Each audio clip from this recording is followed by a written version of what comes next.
దుర్యోధనుడు, దుశ్శాసనుడు, కర్ణుడు, శకుని వీళ్ళ నలుగురిని మహాభారతంలో దుష్ట చతుష్టయం అంటారు. వీళ్ళు నలుగురు కలిస్తే చెయ్యని వినాశనం అంటూ లేదు. కానీ ఈ దుష్ట చతుష్టయంలో కర్ణుడు కొంత మినహాయింపు. కారణం అతని దానగుణం. ఎంత సంపాదించడం అనేది కాదు, ఎంత పరోపకారానికి ఉపయోగించడం అనేదే ఇంపార్టెంట్. అందులో కర్ణుడు చాలా గొప్పవాడు. ఆ దానగుణమే అతన్ని మహాభారతంలో ఒక ఉదాత్తమైన పాత్రగా తీర్చిదిద్దింది. వాస్తవానికి కర్ణుడి కంటే దుర్యోధనుడు, దుశ్శాసనుడు, శకుని, అంతెందుకు పాండవులు కూడా సిరి సంపదల్లో చాలా ఎక్కువ ఉన్నోళ్ళు. కానీ దానగుణంలో కర్ణుడు మాత్రమే వీళ్ళందరినీ మించిపోయిండు. అందుకే డబ్బు సంపాదించిన వాళ్ళు గొప్పవాళ్ళు కాలేరు. ఆ డబ్బుని పరోపకారానికి ఎవరైతే ఉపయోగిస్తారో వాళ్ళే చరిత్రలో నిలిచిపోతారు. అలాంటి వ్యక్తే శివ నాడార్. ఇప్పటి కార్పొరేట్ ప్రపంచంలో ఒక గొప్ప వ్యాపార సామ్రాజ్యాన్ని చాలామంది నిర్మిస్తుంటారు. కానీ ఆ సంపాదించిన దాంట్లో తిరిగి సమాజానికి ఇచ్చేవాళ్ళు చాలా కొద్ది మందే. అలాంటి వాళ్ళలో ఫస్ట్ ప్లేస్లో ఉంటాడు శివ నాడార్. HCL టెక్నాలజీస్ వ్యవస్థాపకుడు ఈ శివ నాడార్ 2025 సంవత్సరంలో 2708 కోట్ల రూపాయల్ని ప్రజోపకారం కోసం దానంగా విరాళాలుగా ఇచ్చిండు. అంటే దాదాపు రోజుకి 7,04,00,000 రూపాయల్ని ఆయన కుటుంబం దానం చేస్తూ వస్తుంది. ఇది ఈ ఇయర్ కాదు, ఆల్మోస్ట్ గత 5 ఏళ్లలో 4 సార్లు ఇదే పరిస్థితి. ఆయన భారతదేశంలోనే అత్యధికంగా దానం చేసిన వాళ్ళలో ఫస్ట్ ప్లేస్లో నిలిచాడు. ది ఫోర్త్ ఎస్టేట్ ఛానల్ నుంచి మీకు డైలీ మంచి మంచి కథనాలు, విశ్లేషణలు, చాలా యూస్ఫుల్ టిప్స్, చాలా యూస్ఫుల్ విషయాల్ని మీకు అందిస్తున్నాం. చాలామంది వీడియోలు చూస్తున్నారు, స్కిప్ చేస్తున్నారు. అట్లా కాకుండా మా వీడియోలు కనుక మీకు నచ్చితే ఒక లైక్ చేయండి, అట్లాగే సబ్స్క్రైబ్ చేసుకోండి. సో దట్ ఇలాంటి మరిన్ని మంచి వీడియోలు మేము మీకు అందించగలుగుతాం. ఎడెల్ గివ్ హురున్ ఇండియా ఫిలాంథ్రపీ జాబితా 2025 ప్రకారం భారతదేశంలో అత్యంత దయాగుణం కలిగిన వ్యక్తిగా శివ నాడార్ వార్తల్లోకి ఎక్కిండు. గత 5 ఏళ్లలో శివ నాడార్ ఈ స్థానంలో నిలవడం ఇది 4వసారి. ఈయన చేసే దానాల్లో ఎక్కువ భాగం విద్యారంగానికే. శివ నాడార్ ఫౌండేషన్ ద్వారా శివ నాడార్ యూనివర్సిటీతో పాటు గ్రామీణ ప్రాంతాల్లో ఉన్న విద్యార్థుల్ని ప్రోత్సహించి వాళ్ళని రకరకాల రంగాల్లో ఉత్తములుగా తీర్చిదిద్దడానికి ఈ శివ నాడార్ ఫౌండేషన్ కృషి చేస్తుంది. విద్యాజ్ఞాన్ లాంటి సంస్థలు నడుపుతూ వేలాది మంది పేద విద్యార్థుల జీవితాల్లో వెలుగులు నింపుతున్నారు.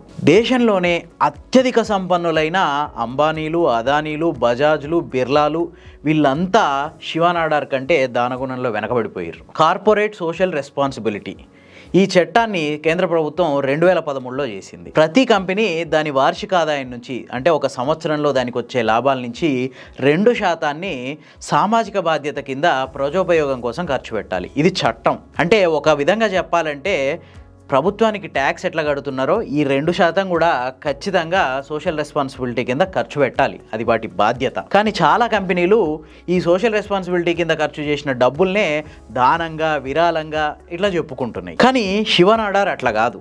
ఈయన చేసిన ఈ 2708 కోట్లలో చాలా వరకు ఆయన వ్యక్తిగత, అట్లాగే కుటుంబ సభ్యుల వ్యక్తిగత ఖాతాల నుంచి ఇచ్చినవే. ఇవి ఆయన కంపెనీ నుంచి వచ్చిన లాభాల నుంచి ఇచ్చినవి కాదు. శివ నాడార్ అట్లాగే ఆయన కుటుంబానికి ఇండియాలో 2.84 లక్షల కోట్ల ఆస్తులు ఉన్నాయి. ఆయన గత 5 ఏళ్ల నుంచి దాదాపు 10,000 కోట్లకు పైగానే ఇట్లా సామాజిక కార్యక్రమాల కోసం ఉపయోగించిండు. అందులో 2025 సంవత్సరంలో ఒక్కసారే 2708 కోట్లని ఇట్లాంటి ప్రజోపయోగ కార్యక్రమాల కోసం వినియోగించిండు. సో ఇది ఈయన పరిస్థితి కదా. మరి దేశంలోనే అత్యంత సంపన్నులుగా 2 చలామణి అవుతున్నారు. వాళ్ళే, ఒకటి అంబానీ, 2 అదానీ.